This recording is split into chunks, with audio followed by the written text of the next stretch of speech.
Hi folks, it's Redbeard here, and today we are going to do a quick review of the Kimber Ultra Covert II, which is my daily carry gun right now, and has been for about a year. So first of all, we're going to go ahead and show you that this weapon is clear, as I always do before any video. Obviously that's the responsibility of the gun owner, which is me. So we're going to show you that that's clear, and you can see in there it's clear and there's no magazine in there. And again, nothing there. All right, so the Kimber Ultra Covert II, as you can see, it's got like this nice, I don't know what they call that, a Desert Storm digital camo, I believe, on these laser grips, which I don't really use. I'm not a big fan of laser grips. I didn't buy it for that reason. We can talk about that in another video. But this gun is very nice for carry. I've been carrying this now for almost a year, maybe a little over a year. It's very nice. It's comfortable to shoot. You can get your master grip quickly out of an inside the waist holster. As most 1911s, they're nice to carry. This one doesn't have the rounded butt like a lot of them do. That doesn't seem to affect me when I carry that much because it's canted. And that kind of stays up in my side anyway. I'm trying to show you here. I don't have my holster on me, but my inside the waistband is about like that. Maybe more like that, because I usually can't it or have it back a little ways. But you can see that's not going to print that much. It stays pretty tight. It's nice. So anyway, we're going to do a quick breakdown of this today. Most people who shoot 1911s are used to seeing the barrel bushing in the front. You'll notice this does not have one. Okay, so again, this weapon is clear if you're just tuning in. Okay, and we're going to, you should always check to make sure your weapon's clear. You see down there, you can see light through there. There we go. I'm going to move my hand out of the way.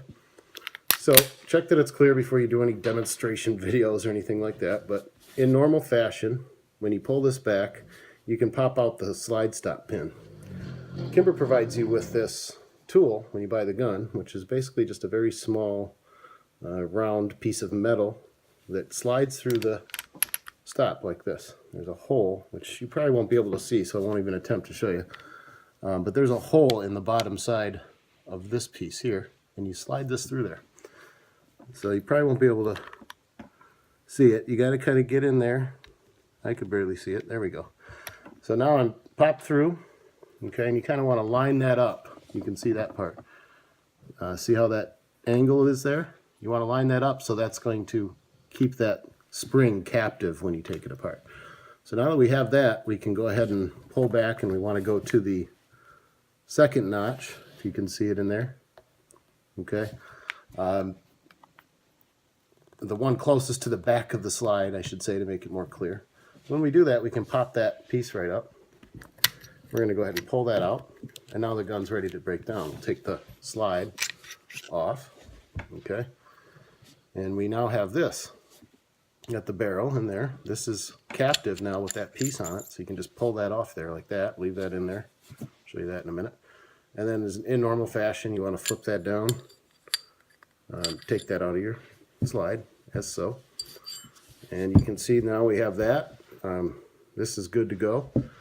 Now you have this piece. If you're going to give it a thorough cleaning, like I'm going to now, we'll take that apart. And we simply do that by removing this piece. And now I've got my spring in here so I can give that a good clean. You can see it's ready. So I'm going to go ahead and clean her up, and then we'll be back here in a second. All right, folks, it's Redbeard. We're back. Everything's all cleaned up. I'm going to go ahead and rotate the camera around now and set it back in its proper position here. And that should be just about right. Okay, so now that everything's all cleaned up, we're going to go ahead and put it back together. You can see I already got the barrel in there. That's standard. Okay, pop that in, flip that up. All right. Now, one thing you got to be careful of on these Kimbers, on certain models anyway, this spring can actually be put on incorrectly. Okay, and it causes problems. Feed problems maybe, and ejection problems mainly. But you don't want that. So it feels unnatural when you take it off and when you put it back on.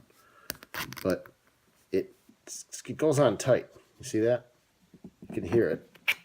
So if I go back and put it on, this feels natural. Like, oh, it should go on that way. And that should sit in there. I've had problems with the gun feeding with it on the wrong way.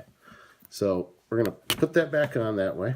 All right. Then you need the inner bushing that goes in here. All right. And that's going to go back over top of it, just like that. Now you use this tool again. Okay. And what you want to do is make sure that this tool goes in so that when the gun is on, or when this is back on the gun, you'll be able to get this piece out. Okay, you have to be able to get that out. So you look for the downside, which is where the curves are in that. You can see that there. That's the downside. That's the downside, meaning that goes down on the barrel when I have the slide upside down. So it could be called the upside. I call it the downside. So we don't want to go in this way. That's going to be wrong. Okay, we want to go in from this side with this piece, line it back up, make it sure so that everything's captive again. Okay, and now you've got this piece that's ready to go back in the gun. Okay, and we can fit it in just like that, and I'll show you here. So the reason that's important is when this goes back in, okay, everything fits in there pretty nice. All right, that is going to make life a lot easier when you're putting the gun back together. Okay, number one. Number two, I'll show you here in a minute, this is important that that piece is facing that way so that when you're done you can get it out. I'll show you what I mean. Otherwise the barrel will be in the way. Okay, we're going to do that again in case you missed it here, but we want to make sure that that rod is facing upwards when we're holding the slide and putting this spring back in. Okay, I'll show you why here in a minute. We get that piece out of the way, we put that back in there, back it up, move that up like that. Okay, one thing you want to be careful is to do it. See that little piece I just shook out there?